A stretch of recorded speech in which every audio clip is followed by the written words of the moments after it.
आप बताइए please. Ivy hospital जो है पंजाब की सबसे बड़ी प्राइवेट हॉस्पिटल चेन है सुपर स्पेशलिटी हॉस्पिटल्स की। हमारे 5 हॉस्पिटल हैं, 750 बेड्स हैं, 250 हमारे पास इमरजेंसी बेड्स हैं, 6 कैथ लैब हैं और हर साल हम करीब 3 लाख पेशेंट्स ट्रीट करते हैं। तो ये हमारे पांचों हॉस्पिटल जो हैं स्ट्रोक रेडी हॉस्पिटल हैं, जो कि अमृतसर में है, होशियारपुर में है, नवाशहर, मोहाली और खन्ना। तो इस इलाके में कहीं भी किसी पेशेंट को करीब हम 18 डिस्ट्रिक्ट ऑफ पंजाब को कैटर करते हैं और 10 डिस्ट्रिक्ट ऑफ हरियाणा को कैटर करते हैं। तो इस तरह के केसेस रूटीन में हमारे यहाँ आते रहते हैं। मेजरली कितने टाइम में पेशेंट को पहुंचना चाहिए? सर अभी ऐसे देखिए स्ट्रोक होता क्या है, जब भी हमारे नॉर्मल स्टेट्स में कोई भी बदलाव आ जाए या बोलने में, चलने में या समझने में, तो हम स्ट्रोक की संभावना उसमें रखते हैं। अब इसको पहचानते कैसे हैं, हाउ वी विल रिकॉग्नाइज या how we will clinically diagnose हम कैसे करेंगे, आप नॉर्मल समाज उसको कैसे पहचानेगा। तो उसके लिए हम लोग साइंस में या फिर एक निमोनिक बनाते हैं जिसको हम लोग बी फास्ट बोलते हैं। बी फास्ट बोलते हैं जिसमें बी फॉर बैलेंस होता है, जिसमें पैरों का, हाथ पैरों का लड़खड़ाना, चलने में दिक्कत आना या फिर किसी हाथ का भी इधर उधर जाना, बैलेंस बिगड़ना, उसको बी से याद रखते हैं।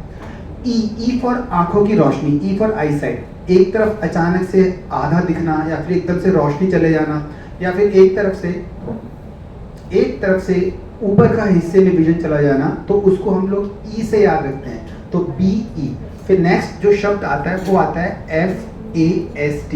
एफ मतलब फेस, चेहरे में कोई टेढ़ापन या फिर कोई सुनपन, तो उसको हम लोग एफ से याद रखते हैं। फिर आता है शब्द ए फॉर आर्म, हाथ पैरों में कोई बदलाव, कमजोरी, सुनपन, उसको हम लोग ए से याद रखते हैं। फिर आता है एस मतलब स्पीच मतलब बोलने में कोई भी तरीके का बदलाव, जैसे हकलाना, तुतलाना, बोल नहीं पाना, समझ नहीं पाना, तो उसको हम लोग स्पीच से याद रखते हैं। अब इन सब में बी फास्ट में सबसे इंपॉर्टेंट जो शब्द आती है, जो अक्षर आता है, वो आता है वक्त, टी फॉर टाइम। ये इंपॉर्टेंट इसलिए है क्योंकि अभी जो मॉडर्न साइंस डेवलप कर रही है डे टू डे, उसमें टी का बहुत ही इंपॉर्टेंट रोल है, क्योंकि हमारे ट्रीटमेंट ऑप्शंस इस वक्त पे डिपेंड करते हैं कि पेशेंट हमारे पास में कब पहुंचा और किस स्थिति में पहुंचा, जल्दी पहुंचा या लेट पहुंचा, तो उसको बोलते हैं टी। वो ट्रीटमेंट ऑप्शंस क्या क्या अवेलेबल है वो मैं आपको अभी थोड़ी देर में बताऊंगा कि ये टी कितना इंपॉर्टेंट क्यों है।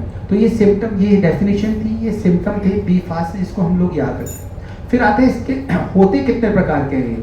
देखिए हम लोग अमूमन इसको 2 विभाग में बांटते हैं कि एक तो इस्चेमिक, जो चड्ढा साहब ने बताया कि इस्चेमिक एकदम धमनियों में खून अचानक से रुक जाना, उसको हम लोग इस्चीमिया बोलते हैं, ब्रेन के अंदर इस्चीमिक हो जाए या फिर अचानक से नस फट जाए। तो मोर कॉमन जो होते हैं वो इस्चीमिक स्ट्रोक होते हैं और लेस कॉमन होते हैं हेमरेजिक, जिसको हम लोग नस फटना बोलते हैं। अब दोनों के ट्रीटमेंट ऑप्शंस बड़े अलग अलग हैं।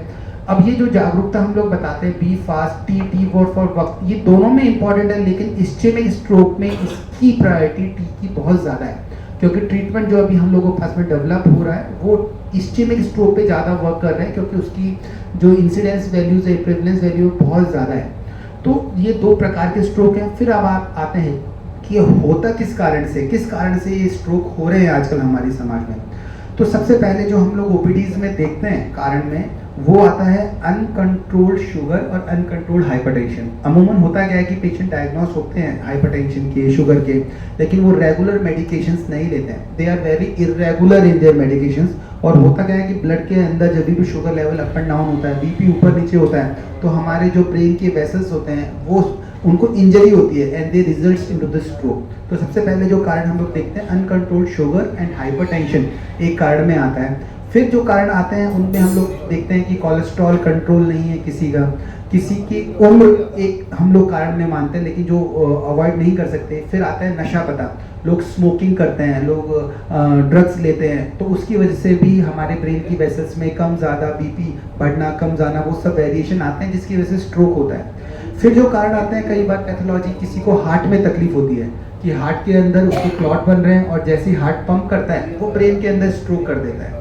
और बहुत सारे और कारण होते हैं, किसी को ब्लड कोगुलेशन प्रोफाइल डिस्टर्ब रहती है, किसी का खून गाढ़ा होता है, किसी के जेनेटिक्स ऐसे होते हैं कि है ना वेसल्स के अंदर बदलाव ऐसे होते हैं। तो ये सब कारण होते हैं जिनकी वजह से स्ट्रोक होता है। अब आता है ट्रीटमेंट ऑप्शन। तो ट्रीटमेंट के अंदर ऐसा रहता है कि पहला होता है कि हम लोग इसको अवॉइड ही करें कि स्ट्रोक हो ही ना, वो एक ट्रीटमेंट का हिस्सा है, मैनेजमेंट का एक हिस्सा है। तो अब हो ही ना, तो उसके लिए अपन क्या कर सकते हैं? उसके लिए सबसे पहला ये कि हमें हमारी लाइफस्टाइल हेल्दी रखनी पड़ेगी। हेल्दी के अंदर हमें हमारी उम्र के हिसाब से एक्टिविटी डिसाइड करनी है कि हम लोग कितने एक्टिव रहें। जैसे बच्चे हैं तो हम उनको खेलने के लिए बोलते हैं, ओल्ड एज है तो उनको बोलते हैं सिर्फ वॉक करें, ब्रिस्क वॉकिंग करें, एक्सरसाइजेस करें, अनुलोम विलोम करें, प्राणायाम करें। तो एज के अकॉर्डिंग आप अपनी एक्सरसाइजेस डिसाइड, अपने बॉडी के हिसाब से, how your body is responding to the exercise, उस हिसाब से आप वो डिसाइड करें। दूसरा, आप अपने जो मेडिकेशंस रेगुलर चल रहे हैं, किसी को हार्ट पेशेंट्स हैं तो खून पतला करने की दवाइयाँ अगर चल रही हैं तो वो रेगुलर लें, बीपी की गोलियाँ रेगुलर लें, हाइपरटेंशन एकदम कंट्रोल रखें, शुगर एकदम कंट्रोल रखें। अगर किसी का कोगुलेशन प्रोफाइल डिस्टर्ब है, डॉक्टर साहब ने जो दवाइयाँ दे रखी हैं वो रेगुलर लें। फिर आते हैं ट्रीटमेंट अपने ऑप्शंस में। तो ट्रीटमेंट ऑप्शंस मैंने जैसे बताया कि है ना, ये टाइम पे बड़ा इंपॉर्टेंट होता है। तो जो इस्कीमिक स्ट्रोक होते हैं वो ट्रीटमेंट जो ऑप्शन हम लोग बार बार वक्त पे फोकस कर रहे हैं, वो इसलिए कर रहे हैं क्योंकि हमारे पास में जब पेशेंट 4 साढ़े 4 घंटे के पहले पहुंचता है तो अभी हमारे साइंस ने खून पतला करने के इंजेक्शंस अवेलेबल करवाए हैं, डेवलप करें हैं, जो हम लोग लगाते हैं और खून की जो नस बंद हुई है, जो धमनी बंद हुई है, वो खुल जाता है, वो क्लॉट, और वो खून का प्रभाव वापस से अच्छा हो जाता है। तो इसके अंदर हम लोग सबसे पहले मेजर जो कॉन्ट्राइंडिकेशंस होते हैं वो रूल आउट करते हैं और फिर खून पतला करने के इंजेक्शंस लगाते हैं। कई बार पेशेंट हमारे पास में 4 घंटे से लेट पहुंचता है, 6 घंटे, 12 घंटे या कई बार 24 घंटे तक भी पहुंचता है। तो हमारे पास में कैजुअलिटीज़ में हम लोग न्यूरो इमेजिंग करवाते हैं, उनकी एंजियोग्राफी करते हैं, सीटी एंजियो देखते हैं कि नस बंद कौन सी बड़ी बंद है। अगर हम लोगों को लगता है कि इस ब्रेन को अब बचाया जा सकता है और हमें लगता है कि इसकी रिकवरी अच्छी होगी एमआरआई स्कैन्स देख के और इवेलुएट, क्लिनिकली इवेलुएट करके, तो हम लोग थ्रोम्बेक्टोमिक प्रोसीजर है। डॉक्टर साहब एक केस भी शेयर करेंगे रिसेंट, अभी हमने ये केस बहुत ही मिनिमल टाइम लेके उसको अच्छा रिजल्ट किया और वीडियो को डॉक्टर साहब है ना वो शेयर करेंगे, दिखाएंगे आपको कि how the results can vary, कि पेशेंट्स बिल्कुल एकदम पैरालाइज था and after the hour procedure and patient started moving. तो ये ट्रीटमेंट ऑप्शन है जिसको हम लोग थ्रोम्बेक्टोमी बोलते हैं। पैर के नस से हम लोग ब्रेन में जाते हैं और उसकी जो क्लॉट जहाँ पर नस बंद हुई है उसको निकालते हैं। फिर आते हैं दूसरे, कई बार पेशेंट हमारे पास में 1 दिन 2 दिन बाद में आते हैं, तो उसके लिए हमारे पास में अलग तरीके की दवाइयाँ, अलग तरीके के इंजेक्शन अवेलेबल हैं।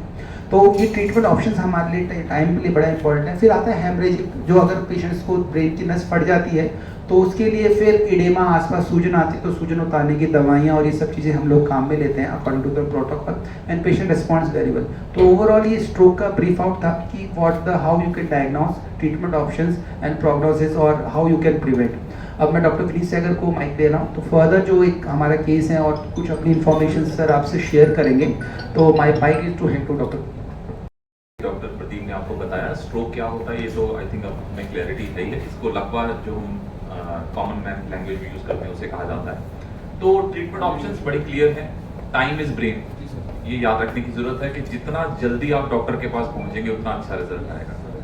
और दूसरी इंपॉर्टेंट चीज, जैसे कि चड्डा साहब ने आपको बताया कि एक स्ट्रोक रेडी हॉस्पिटल में अगर आप पहुंचेंगे तो जब सारी चीजें एक ही जगह अवेलेबल होती हैं। फॉर एग्जाम्पल, अगर एक एमआरआई हमको करना है, ठीक है ना, तो अगर आप किसी स्कैन सेंटर पे या लोकल हॉस्पिटल में जाते हैं तो it might take half an hour. और स्ट्रोक रेडी हॉस्पिटल क्या होता है मैं वो बताना चाहूँगा। अगर हमें इन्फॉर्मेशन आ जाती है कि कोई पेशेंट स्ट्रोक का आ रहा है तो एमआरआई बाकी पेशेंट्स की जो भी होती है वो रोक दी जाती है। इमरजेंसी में एक अलर्ट जारी किया जाता है, स्ट्रेचर इमरजेंसी के बाहर रेडी होता है, लोग रेडी होते हैं, इमीडिएटली पेशेंट को स्ट्रेचर पे लेके विद इन 5 मिनट्स जो है एडमिशन के साथ साथ एमआरआई में शिफ्ट कर दिया जाता है। And with in 10 to 15 minutes जो भी उसका प्रोसीजर है वो चालू हो जाता है, चाहे वो खून पतला करने की दवाई हो या मैकेनिकल थ्रोम्बेक्टमी, जिसके बारे में मैं आपको बताऊंगा। सो टाइम इज ब्रेन, हम इस तरह से उसको जस्टिफाई करते हैं। सिम्टम्स आपको बता ही दिए डॉक्टर साहब ने। बी फास्ट एक निमोनिक है, आप याद रखें इसको, ठीक है ना। तो इसके जो निमोनिक के पार्ट्स हैं, B for balance, E for eyes, F for face, arm, speech and then T for time. So ये चीजें आप याद रखिए। इनमें से किसी भी जगह पे आपको प्रॉब्लम फील होती है, इमीडिएटली डॉक्टर को कॉन्टैक्ट करें, स्ट्रोक रेडी हॉस्पिटल में पहुंचने की कोशिश करें जहां सारी फैसिलिटीज एक ही रूफ के अंदर अवेलेबल है। अब इसका फायदा हम लोगों ने कैसे उठाया है, एक पेशेंट के किस तरह से मदद की है। अब ये जो व्यक्ति थे ये 82 साल के थे, इनको जो है बेसिकली स्ट्रोक हुआ जो कि अराउंड 12 बजे के करीब हुआ था। तो ये नवा शहर में थे। लकीली नवा शहर में जो हमारे हॉस्पिटल है, आईवी हॉस्पिटल का एक ब्रांच है, वहाँ पे ये पहुंचे। वहाँ से मुझे डायरेक्टली कांटेक्ट किया गया कि इस तरह का पेशेंट है और हम उसको यहाँ पे शिफ्ट करा रहे हैं। We were ready in the emergency. हम लोगों ने उसको इमरजेंसी में लिया और इमरजेंसी में लेने के बाद विद इन 10 मिनट्स हम उसको डिसीजन ये हो गया कि इसमें जो है खून पतला करने का दवाई नहीं देना है और इसको जो एंजियोग्राफी या मैकेनिकल थ्रोम्बेक्टमी ही इसके लिए सूटेबल रहेगी अगर हो सके तो ये पेशेंट हम 4:00 अराउंड 20 मिनट के करीब हमारे हॉस्पिटल में एंटर किया था और 4:40 दोपहर में जो है ये हमारी कैथ लैब में टेबल पे था और ये पहला रन है। ये ब्रेन की एंजियोग्राफी आप देख सकते हैं कि ये बड़ी नस है और 2 पार्ट्स में डिवाइड हो रही है और उस तरफ एक जगह जाकर के कहीं जो है बेसिकली आगे सर्कुलेशन नहीं जा रहा, दाहिनी तरफ वो सर्कुलेशन ऊपर तक जा रहा है, बाईं तरफ वो सर्कुलेशन नहीं जा रहा। ये क्यों था? क्योंकि वहां पे क्लॉट फंसा हुआ था। तो हमने जो मैकेनिकल थ्रोम्बेक्टमी प्रोसीजर होता है उसके द्वारा बेसिकली इस क्लॉट को हमने जो है निकाला। Just show you. हाँ, तो वो निकालने के बाद आप देख सकते हैं अगर हम कंपेयर करें इन दोनों को, आप इसमें देख सकते हैं कि दाहिनी तरफ जो है सर्कुलेशन नहीं था, दाई नहीं पहुंच रही थी और बाईं तरफ ये जो करने के बाद जो है अब सर्कुलेशन खुल गया है और वो सारा का सारा जो है ब्रेन रिपरफ्यूज हो रहा है। और ये अगर हम देखें नेक्स्ट स्लाइड में तो ये जो है 2 क्लॉट्स हैं जो उस जगह से निकाल लिए गए और उसका नतीजा क्या आता है बेसिकली। तो ये एक मैंने कंबाइंड स्लाइड बनाई है। सबसे पहली वाले में आप देख सकते हैं कि सर्कुलेशन नहीं है, सेकंड वाले में सर्कुलेशन खुल गया है और थर्ड वाले में सर्कुलेशन खुल गया और वो जो है वो क्लॉट्स हैं जो निकाले गए हैं इस मैकेनिकल थ्रोम्बेक्टमी प्रोसीजर के साथ। अब इंपॉर्टेंट क्या चीज है? इंपॉर्टेंट ये चीज है कि इसका नतीजा क्या निकलता है। बेसिकली इसका नतीजा ये निकलता है कि ये मरीज है, आप देख सकते हैं ये जो मरीज लकवे के साथ आया था और विद इन 24 आवर्स जो है ये वॉकिंग स्टेट में आ गया। ये इस जो है मरीज का ये जो है बेसिकली इस टेक्निक का एडवांटेज है हमारे पास।